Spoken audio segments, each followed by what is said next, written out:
मैं तंत्राचार्य भीमेश्वर अपने YouTube channel तंत्र मार्ग गुरुमुख ज्ञान पर आप लोगों का स्वागत करता हूं।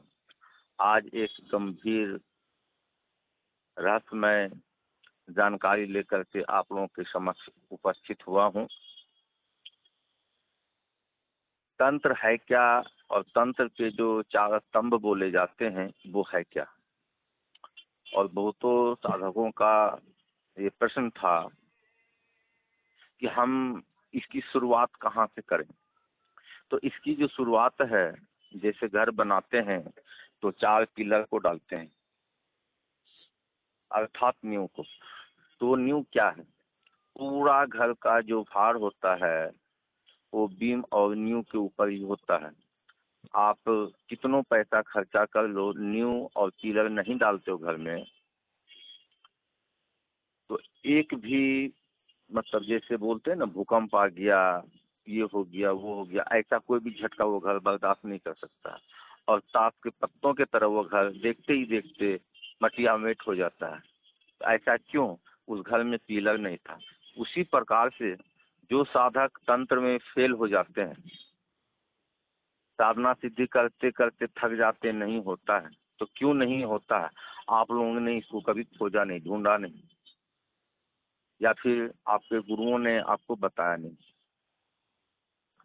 तंत्र के जो 4 स्तंभ हैं, पहला है घर के कुल देवी देवता, दूसरा स्तंभ है पितृ देवता अर्थात आपके जो पितृ हैं, और तृतीय हैं आपके गुरु। आपके गुरु धन दौलत पैसा कौड़ी वो नहीं देते आपको, किंतु आपको सतमार्ग बताते हैं, सही रास्ता दिखाते हैं। और जब आप अपनी जिंदगी में उस रास्ते को उतारते हो तो आप देखते हो कि हाँ, मैं पहले से बहुत बेटर हूँ। धीरे धीरे आपकी प्रगति होने लगती है। अगर आप कोई ऐसे सच्चे अच्छे गुरु से आपका मुलाकात होता है या आप उनके पास में जाते हो तो वो आपको जो ज्ञान देते हैं वो ज्ञान ही सर्वोपरि है। कि बोलते हैं अरबों अरबों में मिलना नामुमकिन है। पैसा आपको कोई दे भी सकता है आज के युग में, ज्ञान नहीं देगा। वो अनमोल है और ये बिकाऊ नहीं है। ज्ञान को कोई बेच भी नहीं सकता और कोई खरीद भी नहीं सकता। तो अब ये है क्या? तो ये गुरुमुखी ज्ञान है, ये गुरुमुख से निकला हुआ ज्ञान है। गुरु कौन है? परम पिता परमेश्वर है अर्थात शिव है। शिव ही वास्तविक गुरु हैं। और जो माला पहन करके, नाना रकम के कपड़ा पहन करके, बड़ा बड़ा त्रिपुंड धारण करके जो चलते हैं, मैं सभी गुरुओं के बारे में ऐसा नहीं बोल रहा हूँ, किंतु अभी जो दिखाते हैं कि मैं ये हूँ, मैं वो हूँ, तो कितना को आपने भला कर दिया, कितने को आपने सतमार्ग पे ला दिया।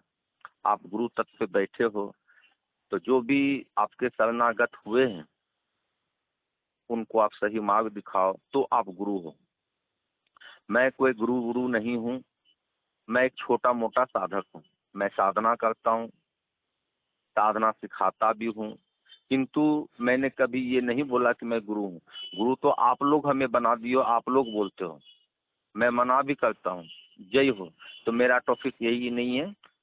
और चतुर्थ जो है वो इष्ट है। यही चारों तंत्र का मेन सार है। और ये चारों में से मुख्य सार जो है वो गुरु है, क्योंकि गुरु ही बताते हैं, गुरु ही मार्गदर्शन देते हैं कि तुम पहले ये करो अर्थात कुल देवी देवता साधना करो। तो क्यों?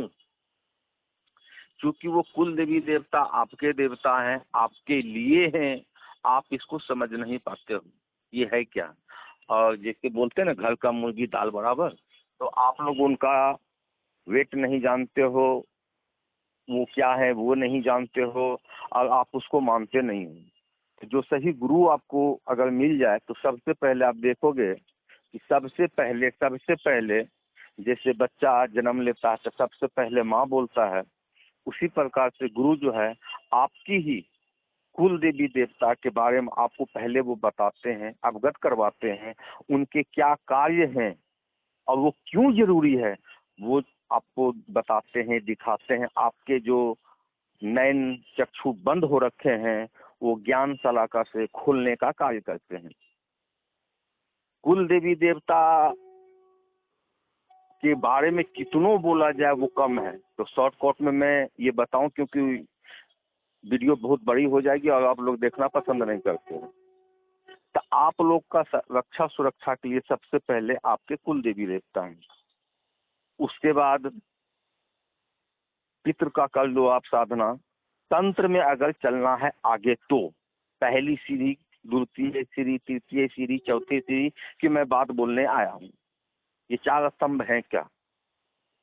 ये कुल देवी देवता हो गया। उसके बाद पितृ के साधना कर लो, चूंकि वो पितृ भी आपके ही हैं, वो आपके रक्षक हैं, भक्षक भी हो जाते हैं, किंतु आप जैसा बना करके रखोगे, आप उनको मान सम्मान दोगे जिसके वो लायक हैं, आप उनको मान सम्मान दोगे, उनको जानोगे, उनको मानोगे, एक टाइम पे मतलब एक टांग पे जो है ना, एनी टाइम एनी हाउ वो आपके रक्षा सुरक्षा के लिए खड़े रहते हैं। ठीक है। अब आते हैं गुरु। गुरु क्या है? गुरु आपको ज्ञान देते हैं, मार्गदर्शन देते हैं। कोई साधना करनी है या कोई जानकारी लेने है तो ये कार्य गुरु का है, वो गुरु करते हैं। और आजकल के जो गुरु हैं, दूसरे का भला हो कि ना हो, शिष्य का भला हो कि ना हो, अपना कल्याण होना चाहिए पहले। या मोटे रकम ले लेते हैं, बहला फुसला करके, और आगे शिष्य को नहीं बढ़ाते। कोई मतलब आगे बढ़ाना क्या, कोई जानकारी ही नहीं देते। तो क्यों नहीं देते हैं? क्या शिष्य उसके काबिल नहीं है? उसको जानने का अधिकार नहीं है? तो बताते नहीं है, इसका मतलब क्या हुआ? वो स्वयं ही नहीं जानते। मेरी बात बहुतों को खटकेगी, मेरी बात बहुतों को खटकेगी, किंतु जो मैं बोल रहा हूँ, जो मैं 25 साल भटका हूँ, जो मैं देखा हूँ, उसके निचोड़ बता रहा हूँ कि आज के युग में एक सही गुरु मिलना बड़ी ही दुर्लभ की बात है। गुरु ही तंत्र में सर्वोपरि है। वो आपको डेग डेग पे आने वाली खतराओं से अवगत करवाते हैं। वो आपको बताते हैं कि ऐसे करना है, ऐसे करना है, इससे ऐसे बचना है, इसको ऐसे यूज करना है, जो कि वो किताब में मिलना नहीं है। ये किताबी ज्ञान भी नहीं है। जो मैं बोल रहा हूँ आप लोग समझ पा रहे होंगे। तो ये किताबी बातें नहीं है। तो इस हिसाब से आपके गुरु में क्या मतलब, जिंदगी में क्या गुरु का महत्व है, आपने इसको जाना। अब आते हैं इष्ट के ऊपर। इष्ट क्या है? तो गुरु जो आपको आपके कर्म के हिसाब से, आपके नाम के हिसाब से, आपके गोत्र के हिसाब से, या आपके रास के हिसाब से, या फिर आपके इच्छा के हिसाब से। इच्छा क्या है? जो आपके दिल में बसा हुआ है, तो वो कैसे बसता है? अगर आपके घर में तामस देवी पूजती जा रही है तो आप भी तामस ही रहोगे।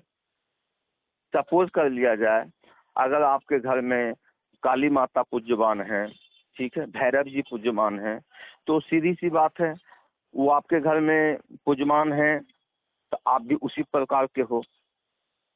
पूरे वैसे नहीं हो, मतलब क्या,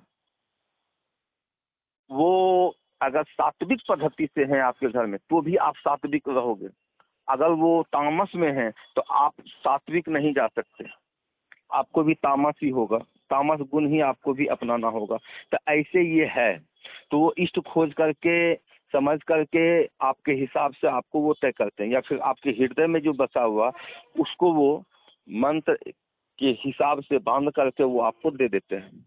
उसके विधि विधान, प्रोसेस, कैसे क्या करना है नहीं करना है, सबसे पहले वो आपको डिटेल्स देते हैं। ये नहीं कि मंत्र भेज दिया, उसके बाद पैसा ले लिया और सो गया। ये गुरु का काम नहीं है। बहुतों फोन आते हैं सिर्फ इसी मीटर लेकर के कि गुरु जी मार्गदर्शन दीजिए, मार्गदर्शक बनिए। तो आप जहाँ जुड़े हो आप वहीं से जुड़ के रहो। अपने गुरु से आप ये समझो, बूझो, आपको उनको बोलने का अधिकार है। और जो महापापी आदमी हैं, जो गुरु बने बैठे हैं, वो शिष्य का पैसे ले लेते हैं, गुरु शिष्य में ठगी का कार्य करते हैं वो, तो वो तुच्छ है, ठग है, पाखंडी है। पाखंडी कभी गुरु नहीं बन सकता। गुरु में लोभ मोह नहीं होता। उस सभी को सामान्य दृष्टि से देखते हैं, कोई छोटा हो कोई बड़ा हो, सभी उसके लिए सामान्य है। जो भेदभाव करता वो भी गुरु नहीं है। तो लोग अगर जो साधना करना चाहते हैं, समझना चाहते हैं, शुरू से समझना चाहते हैं तंत्र है क्या, कैसे चलता है, कैसे कार्य करता है, तंत्र का मतलब क्या है,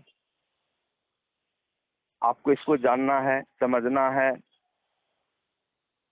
जहां से जो भी चीज आपको इसके विषय में जानना है,